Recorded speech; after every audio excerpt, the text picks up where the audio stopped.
Halo teman-teman, perkenalkan nama saya Krisandra Yolensi Putri Amnifu dengan NIM 2207010069.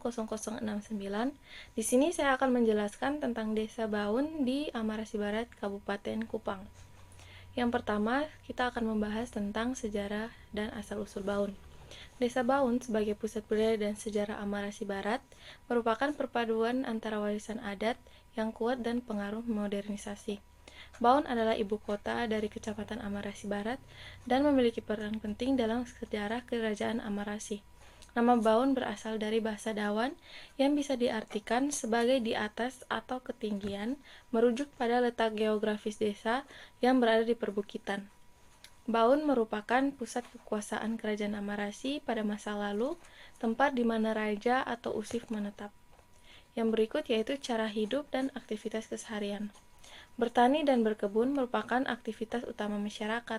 Tanaman yang dibudidayakan antara lain jagung, singkong, kacang-kacangan, serta kemiri dan jambu mete. Berternak sapi dan babi juga merupakan bagian penting dari ekonomi rumah tangga. Membuat tenun ikat dilakukan oleh kaum perempuan dengan motif khas Amarasi seperti kaif dan amnak. Masyarakat sangat menjunjung tinggi sistem gotong royong atau biasanya disebut dengan sekolong dalam membangun rumah, menanam, dan panen. Adat istiadat masih kuat dalam kegiatan seperti pesta adat, upacara panen atau penua, dan ritual tolak bala. Yang berikut yaitu pergeseran nilai dan norma. Yang pertama ada perubahan sosial. Agama Kristen yaitu Katolik dan Protestan, kini menjadi kepercayaan mayoritas dan menggantikan sebagian praktik kepercayaan lokal. Yang kedua, pendidikan formal semakin berkembang dan anak-anak mulai bercita-cita untuk bekerja di sektor formal seperti PNS, guru, atau tenaga kesehatan. Yang ketiga yaitu urbanisasi. Sebagian generasi muda merantau ke kota-kota besar seperti Kupang, Surabaya, dan Jakarta. Yang kedua yaitu pergeseran nilai adat. Nilai-nilai seperti penghormatan kepada tetua adat masih ada, namun dalam beberapa kasus mulai berkurang karena pengaruh media dan modernitas. Yang berikut, pernikahan adat mulai digantikan oleh pernikahan yang lebih sederhana atau hanya berdasarkan gereja dan negara. Yang berikut yaitu pembangunan. Ada dua jenis yaitu pembangunan fisik dan non-fisik. Untuk pembangunan fisik, yang pertama yaitu jalan desa dan antar dusun sudah mulai diaspal walau masih ada yang rusak. Yang kedua, fasilitas seperti puskesmas, pustu telah dibangun di pusat kecamatan. Yang ketiga, sekolah-sekolah dasar hingga menengah pertama sudah tersedia di Baun dengan akses pendidikan meningkat. Yang keempat, air bersih menjadi program utama dengan bantuan dari pemerintah melalui Pamsimas dan lembaga luar. Yang kedua yaitu pembangunan non-fisik. Yang pertama yaitu pelatihan pemberdayaan perempuan dan kelompok tani, terutama dalam kerajinan tangan dan pertanian. Yang kedua, peningkatan kesadaran lingkungan dan kesehatan, termasuk kampanye gizi dan sanitasi.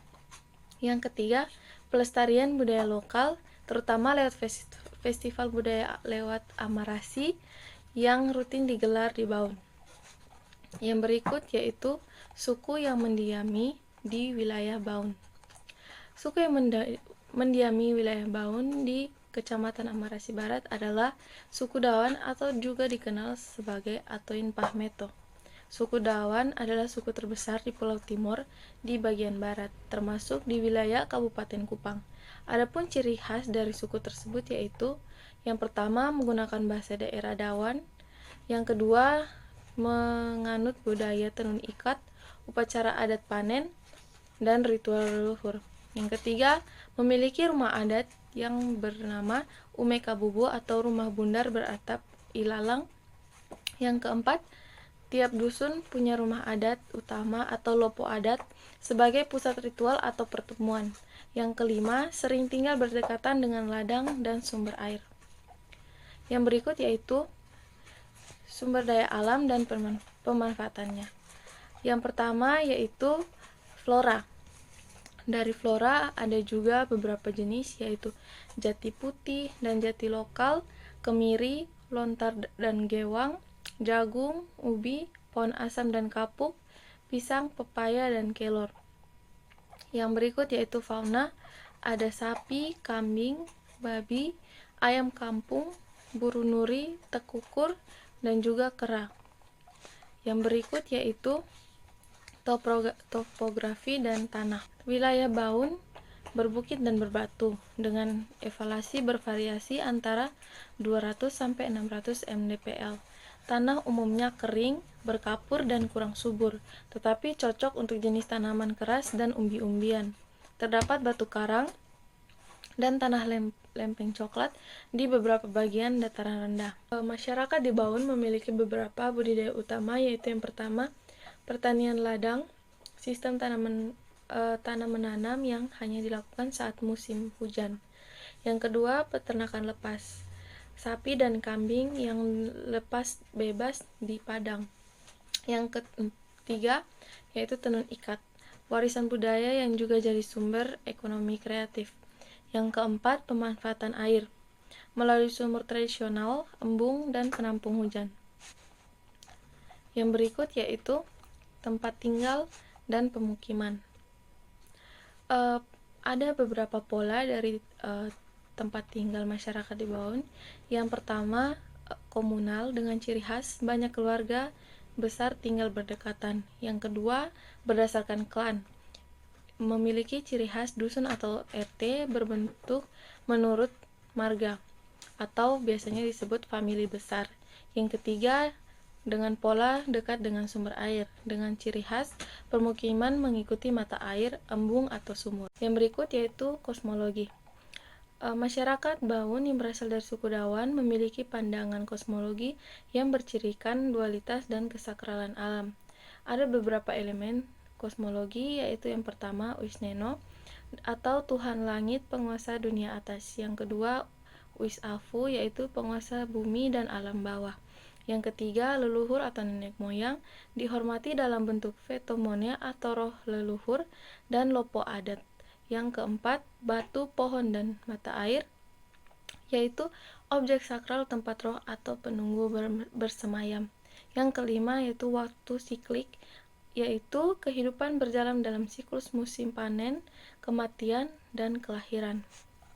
Yang berikut yaitu praktik keagamaan tradisional.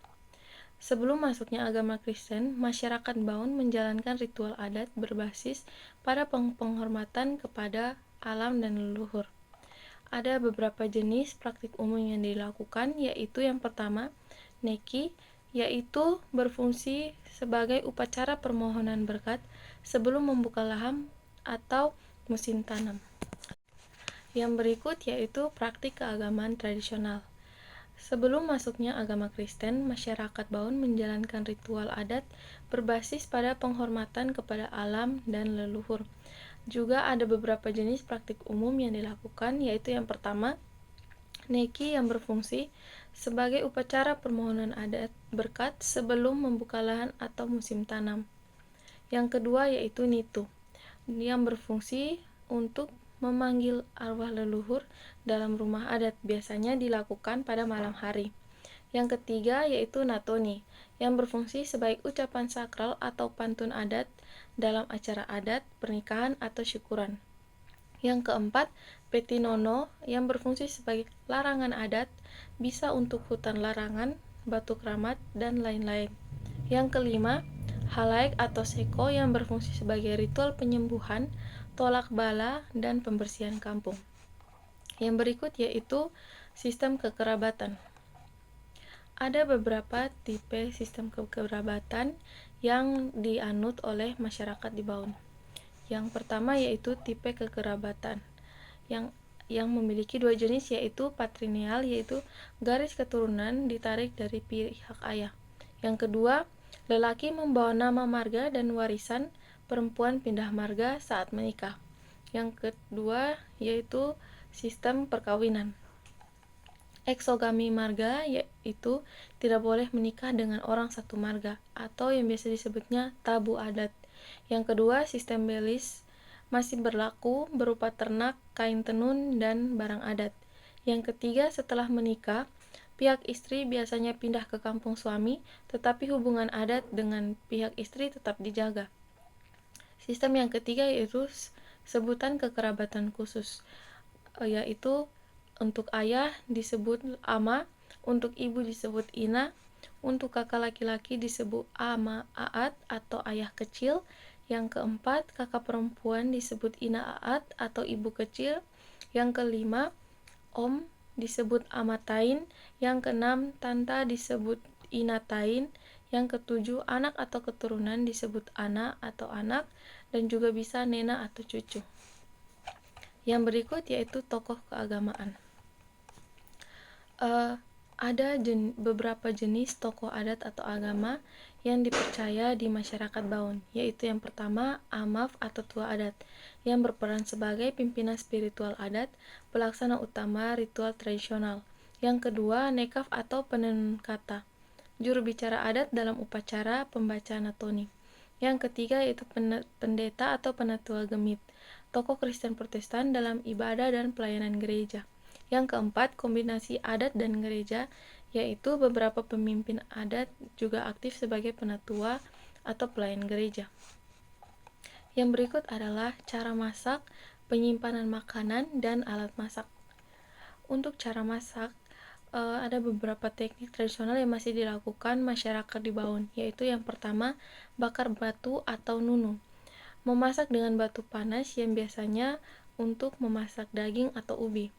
Yang kedua, rebus atau letek, menggunakan belanga tanah atau panci logam. Yang ketiga, memanggang di bara api. Biasanya dilakukan untuk jagung, daging, atau ikan. Yang keempat, fermentasi, yaitu pada jagung untuk diolah menjadi katemak atau bose. Yang berikut yaitu penyimpanan makanan. Ada 3 jenis penyimpanan makanan, yaitu yang pertama, umbi-umbian dan jagung. Disimpan digantung di loteng dapur agar tahan lama dengan cara diasap. Yang kedua, untuk daging, diasapi dan digarami terutama setelah upacara besar. Yang ketiga, air minum, disimpan dalam tempayan tanah liat atau kuan. Yang berikut adalah alat masak tradisional dan modern. Saat ini masyarakat menggunakan beberapa alat masak tradisional, yaitu yang pertama, belaga tanah liat yang untuk memasak rebusan atau sayur. Yang kedua, wajan besi atau tanah untuk menggoreng sederhana. Yang ketiga, pari atau batu lesung untuk menggiling jagung atau bumbu. Yang keempat, sumpu yaitu sendok kayu untuk mengaduk masakan. Yang kelima, tungku batu atau arang untuk memasak tradisional dengan api. Tidak banyak juga keluarga yang memiliki kompor gas, panci presto, blender, namun alat tradisional masih dipakai saat upacara adat atau masak besar. Yang berikut yaitu bahasa dan bentuk komunikasi masyarakat di Baun dalam kehidupan sehari-hari. Masyarakat di Baun menggunakan beberapa bahasa, yaitu yang pertama, bahasa Dawan atau Uap Meto, yaitu bahasa utama masyarakat atau Inpah Meto, suku Dawan, termasuk Amarasi. Yang kedua, bahasa Indonesia digunakan di pendidikan, pemerintahan, gereja, dan komunikasi antar wilayah. Yang ketiga, bahasa simbolik dan sastra lisan. Bahasa ini masih kuat dalam acara adat dan komunikasi spiritual. Yang berikut yaitu bentuk komunikasi. Ada beberapa bentuk komunikasi yang dilakukan masyarakat di Baun, yaitu yang pertama, natoni, yaitu ucapan adat penuh makna simbolik dipakai saat upacara adat. Yang kedua, hatun, cerita rakyat atau dongeng untuk pendidikan anak-anak. Yang ketiga, hafnoni, ucapan harian yang sopan dan puitis. Yang keempat, peribahasa atau tauk, yaitu petuah dan filosofi hidup, misalnya natu naik-naik, natu lolo-lolo, yang berarti siapa berusaha, dia berhasil. Ada juga beberapa ungkapan simbolik dengan bahasa Dawan, yaitu yang pertama, amaf meto, yang berarti lelaki sejati atau pemimpin keluarga.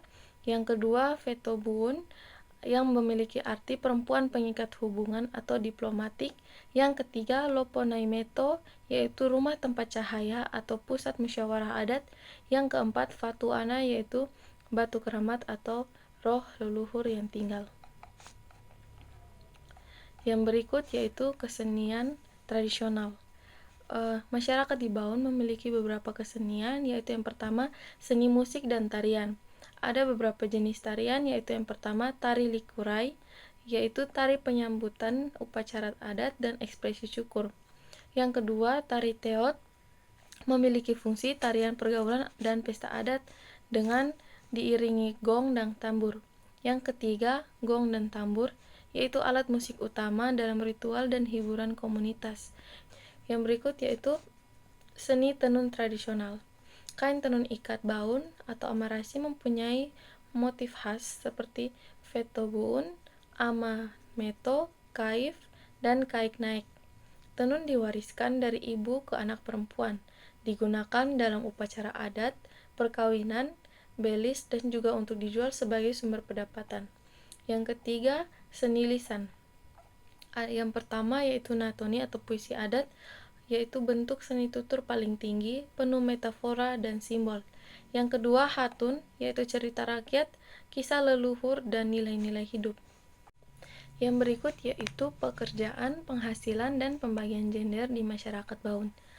Yang pertama, pekerjaan utama di masyarakat Baun yaitu petani lahan kering yang sering menanam jagung, kacang, ubi, kelor, dan pisang yang dilakukan dengan sistem ladang berpindah. Yang kedua yaitu peternak.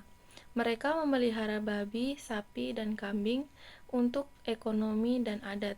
Yang ketiga yaitu penenun. Mayoritas perempuan dijual untuk belis, pesta, dan pariwisata. Yang keempat, buruh dan ASN. Pekerjaan ini meningkat di kalangan muda seperti guru, PNS, atau pekerja lainnya yang merantau ke kota. Yang berikut yaitu penghasilan dan pengeluaran. Sumber penghasilan dari masyarakat di Baun yaitu hasil kebun, penjualan ternak, tenun dan kerajinan, dan bantuan pemerintah.